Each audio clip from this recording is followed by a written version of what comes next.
tal?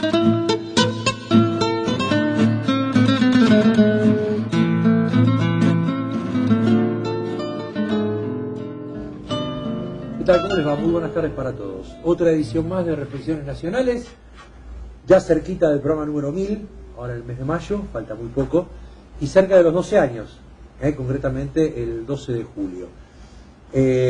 No es el momento de hablar de lo que pasó en los últimos 12 años, pero sí de lo que está pasando en los últimos días en nuestro país, en la Ciudad Autónoma de Buenos Aires concretamente. Es imposible soslayar lo que está sucediendo en lo cercano al jefe de gobierno de la Ciudad de Buenos Aires, Mauricio Macri. Como venimos sosteniendo en estos días, como también sostienen por un lado los miembros del oficialismo y como sostiene la oposición, hay que esperar a ver qué es lo que dice la justicia. Pero no podemos dejar de decir que el tema suena a muy grave. Hay que esperar a ver lo que pasa. Por un lado está la citación de Coso Yarvide, 21 de abril al ministro Montenegro, 26 de abril al jefe de gobierno, y por el otro está Montenegro recusando al juez o diciéndole que sea parte de la causa porque justamente hubo en su momento una denuncia de Montenegro cuando era fiscal, entonces hay todo un tema judicial ahí que no le permitiría a Yarvide hacer esto. Pero esto, digamos, vendría a ser, si quieren, el vericueto legal, absolutamente válido, pero no deja de ser un vericueto. El tema está que las complicaciones con las escuchas telefónicas son reales y existen. Por ahora está buena la posición de la oposición, que no intenta hacer el caldo de cultivo de esto. Me gustaría que la oposición siga en esta cuestión, que la justicia lo decida. Mientras tanto hay que seguir gestionando en una Buenos Aires que está todavía con algunos inconvenientes que en definitiva ya prácticamente todos conocemos. Vamos a meternos en un temita que lo hemos conversado bastante el año pasado, que tiene que ver con los derechos humanos. Me causa mucho placer saber que el muy buen trabajo que estaba haciendo Elio Rebot, hoy legislador de la Ciudad de Buenos Aires, lo continúa un excelente profesional como Edgardo Verón. Gracias por venir. Así es, Alejandro, y bueno, un gusto de estar con vos nuevamente en el programa.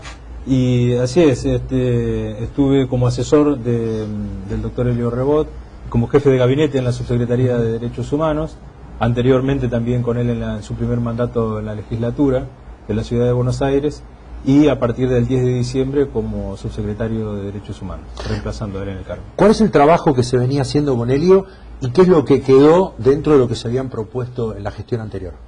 Bueno, hubo un trabajo muy intenso, sobre todo había que vencer muchos prejuicios, hay que decirlo, respecto a lo que era este nuevo gobierno, y un trabajo de relación y minucioso con cada uno de los organismos de derechos humanos, y que a poco se fueron dejando de lado esos prejuicios y trabajando con muchas organizaciones, con la gran mayoría, y eso fue un trabajo muy importante que hizo de acercamiento y de vínculo el doctor Rebot, y constituyendo también el Consejo de Gestión del Parque de la Memoria, donde están representados la mayoría de los organismos de derechos humanos, integrando también y manteniendo un buen diálogo institucional con Derechos Humanos de Nación, con quien llevamos adelante distintas políticas de Estado, más allá de las diferencias políticas, y todo ese trabajo, todo ese armado político lo llevó adelante el doctor Rebot, y a mí ya me toca asumir con esa distancia que fue muy importante, superada, ¿no? Aquí hay un tema, digamos, mucha gente sigue pensando, creo todavía, que cuando hablamos de derechos humanos hablamos solamente de lo que pasó en la década del 70 con la última dictadura militar. Pero derechos humanos pasa también por otra clase de derechos que terminan siendo como corresponde a derechos humanos, como el derecho al trabajo, vivienda digna, los derechos de la mujer. Bueno, hay toda una serie de cuestiones que sé que ustedes trabajan en eso. Sí, efectivamente. Nosotros tomamos, el gobierno en este sentido ha fijado su posición muy claramente. Todo lo que tiene que ver con los crímenes de lesa humanidad, con el terrorismo de Estado de la década del 70, es el basamento, el pedido de memoria, de verdad, de justicia. En ese sentido el jefe de gobierno ha sido muy claro: todo aquel que haya cometido crímenes de lesa humanidad, hay un solo camino posible, que es la justicia, como corresponde, con todos los derechos y garantías, y una vez que ésta lo determine, la cárcel, la cárcel común para los genocidas. Ese es el basamento. Sobre ese trabajo de memoria, de promoción de los derechos humanos, nosotros estamos avanzando en distintas políticas y tenemos programas en marcha que tienen que ver con violencia institucional, tenemos un programa denominado Proteger hacia los adultos mayores que son maltratados, aunque parezca mentira, muchas veces por sus propios hijos, por la propia familia. Trabajamos también en abuso sexual y violaciones.